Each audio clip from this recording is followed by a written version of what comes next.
Señoras y señores, muy buenas noches. Sean bienvenidos a otra emisión de Su Grado 33. Qué bueno que estén allí acompañándonos como cada día. Seguramente el intento de golpe militar del 4 de febrero del 92 y la figura del presidente Chávez han sido objeto de verdaderos ríos y ríos de tinta entre artículos y libros de todo tipo. Pero acaba de publicarse un ensayo del periodista y analista político Manuel Malaver que constituye un documento de fácil lectura y que intenta explicar las causas y motivaciones que llevaron a un grupo de militares a violar su juramento de soldados y volver las armas que le entregó la República contra un gobierno democrático y además haciéndolo aparecer hoy como una rebelión necesaria.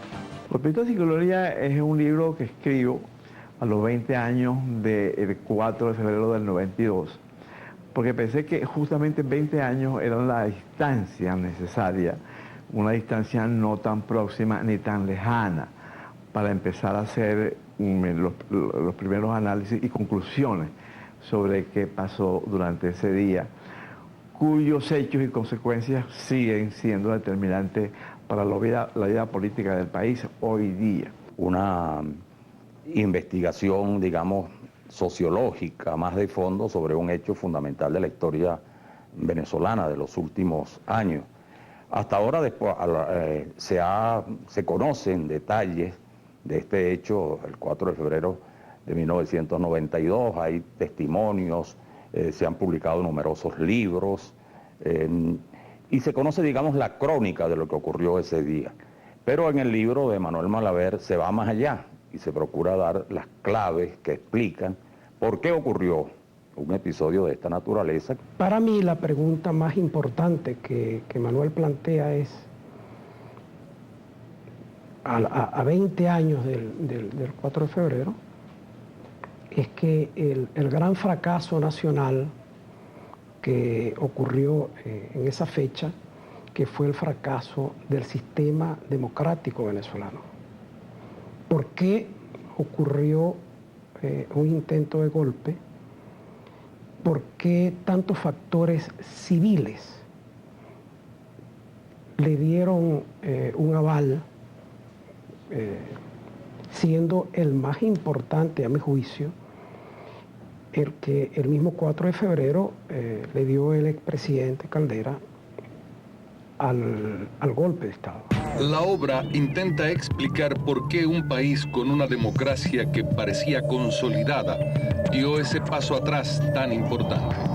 Un primer enigma o pregunta es cómo en un país que llevaba más de 30 años con una democracia consolidada, donde ya se habían sucedido algo así, 5 o 6 gobiernos democráticamente, gobiernos civiles, en ese gobierno que además, o en ese sistema, había sido exitoso desde el punto de vista económico, había habido una gran promoción social, había sido exitoso desde el punto de vista político, desde el punto de vista cultural, institucional. Habría que recordar que mientras en Venezuela había una democracia que se creía consolidada, se sucedieron las dictaduras genocidas, monstruosas, de Centroamérica y de Sudamérica, del Cono Sur específicamente, y la democracia venezolana se mantenía incólume. La lectura del episodio, la lectura militar, ese es un golpe que llegó a contar con una gran ramificación, llegó a tener en esa madrugada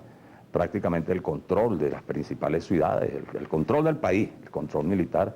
Como se sabe, fracasó porque la operación final de toma de Miraflores no se dio, pero fracasó.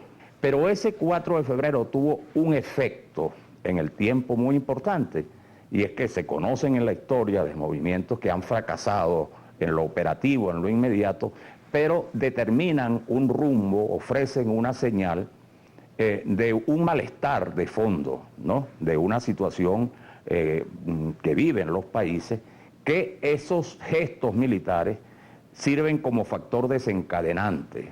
Y efectivamente, el 4 de febrero, como han dicho por allí con acierto, pienso yo, fracasó, pero todavía vivimos las consecuencias del 4 de febrero. En el área política donde rige la ley, donde rige el Estado de Derecho, en las democracias, eso no se agota nunca. No hay sustituto para el Estado de Derecho ni para la ley. Si la ley no es el mecanismo a través del cual nos relacionamos en la comunidad venezolana o en cualquier comunidad, ¿qué queda? La barbarie, queda la voluntad del dueño del poder, como lo vemos en Cuba y lo hemos visto en los regímenes comunistas y fascistas. Y en todas las dictaduras, en definitiva, de derecha o de izquierda. Al regreso, los orígenes y las excusas para el intento de golpe del 4 de febrero del 92. Es hora de que hagamos la primera pausa. No se aparten, que está bueno, ya regresamos.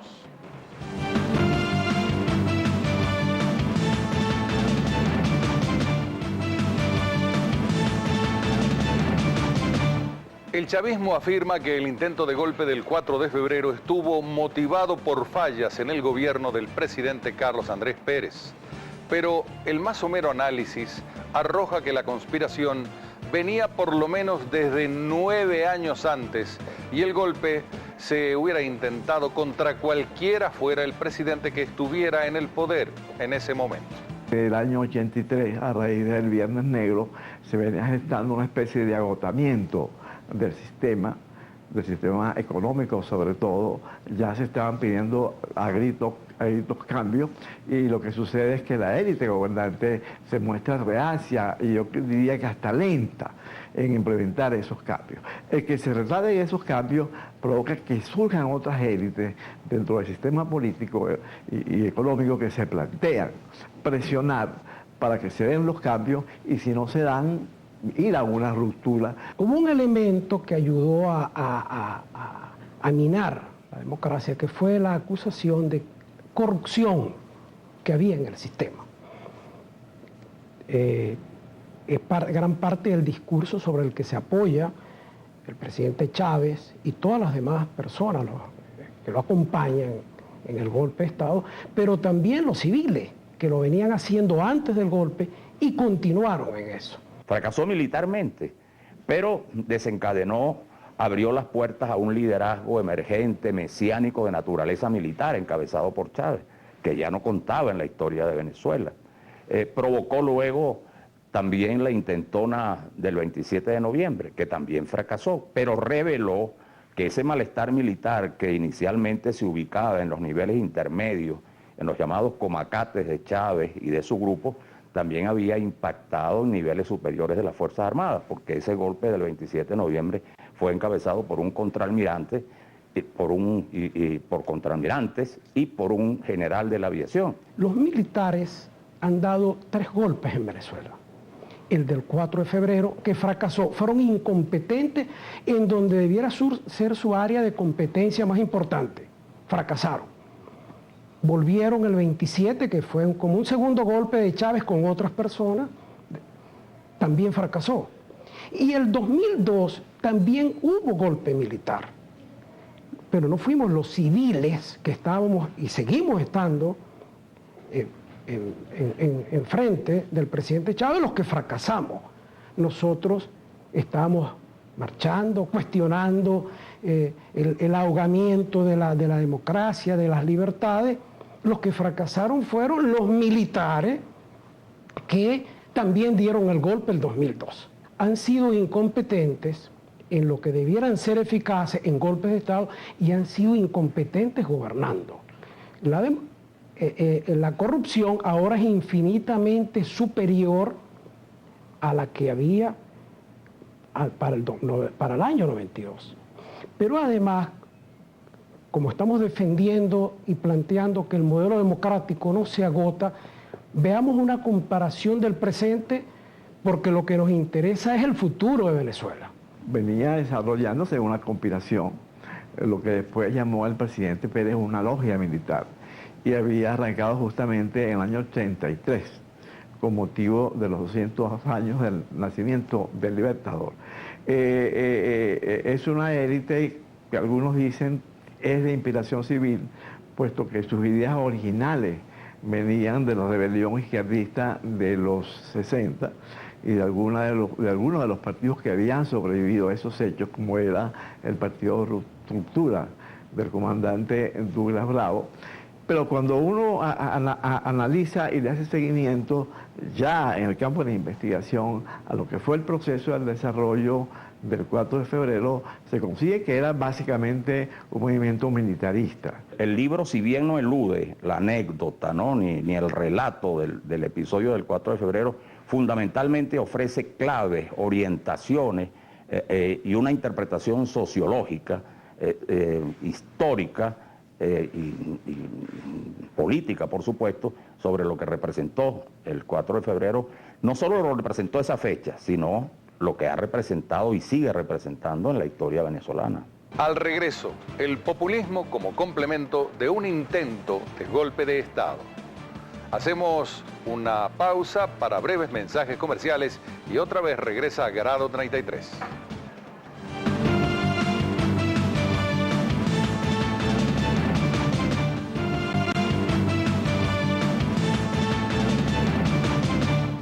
El libro Golpista sin Gloria del periodista Manuel Malaver, en el balance que hace de 2 décadas del intento golpista del 4 de febrero, analiza algunos factores coadyuvantes, uno de los cuales indiscutiblemente fue el populismo. El chavismo es un movimiento populista, de esencia, de naturaleza y de orígenes populistas. Lo que ha hecho en el poder es extremar, radicalizar el populismo, trastocándolo con un supuesto movimiento marxista socialista. En ese sentido no está lejos de los gobiernos populistas que dominan al país, yo diría que desde los comienzos de los 40, con el gobierno de Medina Angarita. Por populismo se entiende en la terminología latinoamericana y mundial gobierno de esencia intervencionista desde el punto de vista económico, con una influencia bastante fuerte, sea a través de los partidos civiles o partidos militares en la sociedad civil, y con un presidencialismo acentuado. Después se da lo que todos sabemos.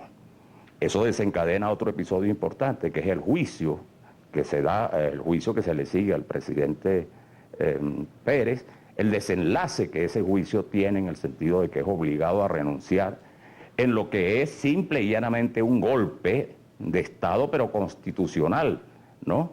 Pero efectivamente es un golpe de Estado, faltando apenas 7, 8 meses para la renovación de los poderes y la elección de un nuevo presidente.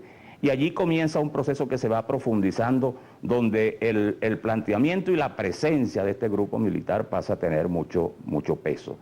Todo ese proceso desemboca posteriormente pues, en la campaña, esta campaña, si se quiere, hasta milagrosa que hizo Chávez en 1998 y que lo lleva al poder, y abre las puertas pues, a este proceso cuyas consecuencias y costos aún no se pueden medir después de 13 años. Cuando uno se pone a ver la magnitud de la denuncia de 250 millones en contra del expresidente Carlos Andrés Pérez, es una cifra de verdad insignificante, el que manejó por la partida secreta para apoyar algo en Nicaragua, frente a estos niveles de corrupción, de maletas que han salido llenas de dólares para Argentina, de containers en donde se ha perdido una millonada y nadie denuncia y ningún organismo institucional del Estado actúa para a los responsables enjuiciarlos. Lo que introduce un cambio rotundo es que en el 92, en febrero, surge una nueva élite, pero una élite ya militar, una sargentada, que hace su aparición en el escenario con una vocación enormemente agresiva de captura rápida y violenta del poder, y la aparición de esa élite produce ya un elemento nuevo, como que las élites civiles, que no habían avanzado mucho en el arrollamiento del sistema, se plegan o rodean o se alían a esta élite militar. Esa inundación de factores va a concluir en el 98, cuando Hugo Chávez toma la presidencia de la República, no ya a través de un golpe, de una sonada, sino con el voto mayoritario de los venezolanos. Sabemos que es una democracia confiscada, sabemos que hay una limitación de todos los poderes, sabemos que es una estructura montada para perpetuarse en el poder, pero sin embargo ha tenido que hacer concesiones a las formas democráticas, como los procesos electorales, y ciertos espacios abiertos a la libertad de expresión, al juego de los poderes, con una Asamblea Nacional que permite todavía la presencia de factores opositores. Es decir, que incluso en un proyecto en esencia totalitario como este, se han visto en la necesidad de guardar ciertas formas y de preservar algún ropaje que pueda revelarlos como democráticos en el concierto de América Latina y del mundo hoy, donde la democracia es un sistema definitivamente impuesto y en vía de consolidarse como la gran alternativa de los pueblos.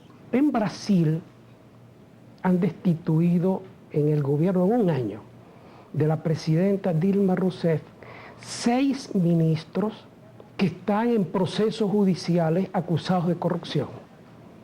No ha aparecido nadie en Brasil diciendo que hay que dar un golpe de Estado, que hay que acabar con la democracia brasileña, porque hay ministros corruptos en el gobierno. Entonces, no es verdad, hay un mecanismo, nadie se pone a cuestionar el sistema. Eso solo lo hacen lo que el politólogo Juan Lin llama la oposición desleal al sistema, la que quiere acabar con la democracia. Al regreso, ¿cómo ven los analistas entrevistados el final de la historia que está viviendo ahora Venezuela? Hora de hacer una pausa. Breves mensajes comerciales y en instantes más de Grado 33.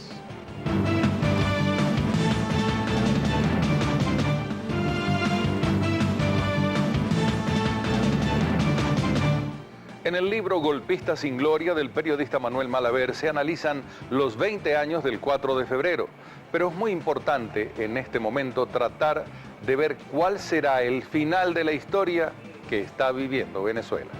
Yo creo que el fin del chavismo no es el regreso, sino el estreno en la vida histórica del país de lo que se ha dado en llamar la democracia liberal, la democracia esencialmente civil, fundada en el Estado de Derecho, en la democracia constitucional, donde existe una estricta independencia de los poderes públicos y donde es la sociedad civil, donde son los individuos las que le trazan la pauta a los gobiernos, a las políticas de los estados, y no los estados los que le trazan la pauta a los individuos. Venezuela apunta, después que pase este tiempo, a recuperar la democracia sobre bases mucho más sólidas y consistentes.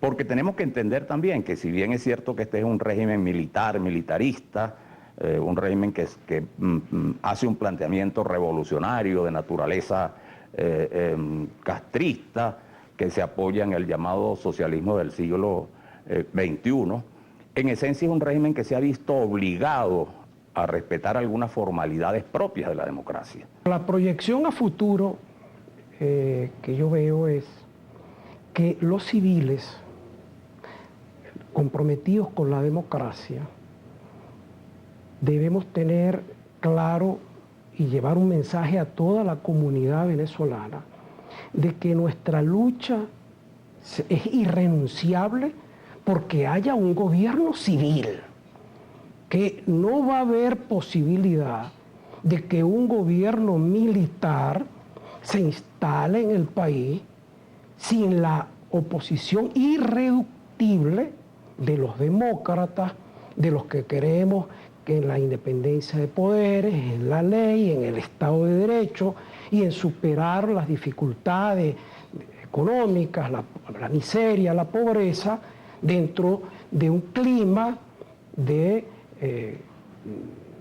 libertad y de convivencia que haya entre todos los venezolanos. El país se encamina necesariamente hacia un proceso de transición que, como todo proceso de transición, es impredecible, puede deparar sorpresas, pero que al final de este proceso el rumbo que va a tomar el país es recomponer la democracia mejorada, tomando en cuenta incluso pues toda esta experiencia que hemos vivido los venezolanos a lo largo de estos últimos años. Yo veo el fin del militarismo como elemento esencial del chavismo.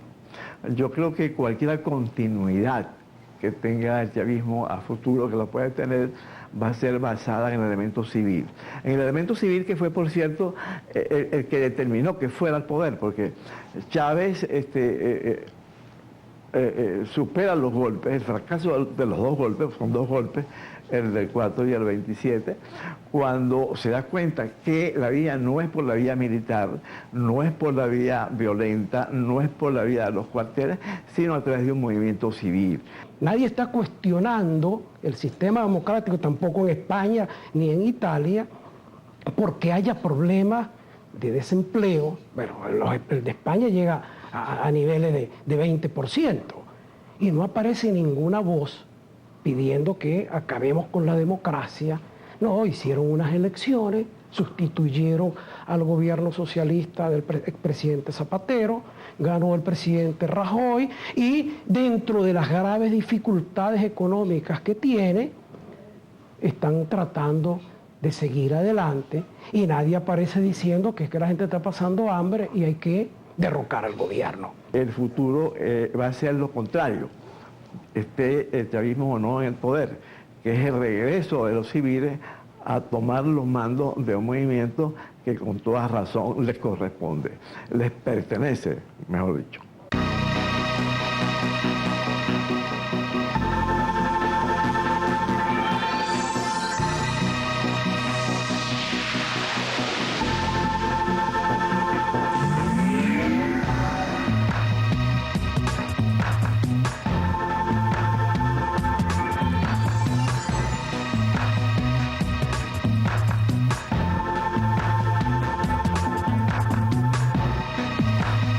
Compañeros, lamentablemente por ahora los objetivos que nos planteamos no fueron logrados en la ciudad capital. Es decir, nosotros acá en Caracas no logramos controlar el poder.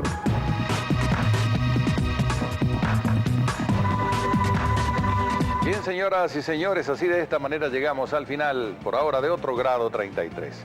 Muchísimas gracias por su atención. Disfruten el libro.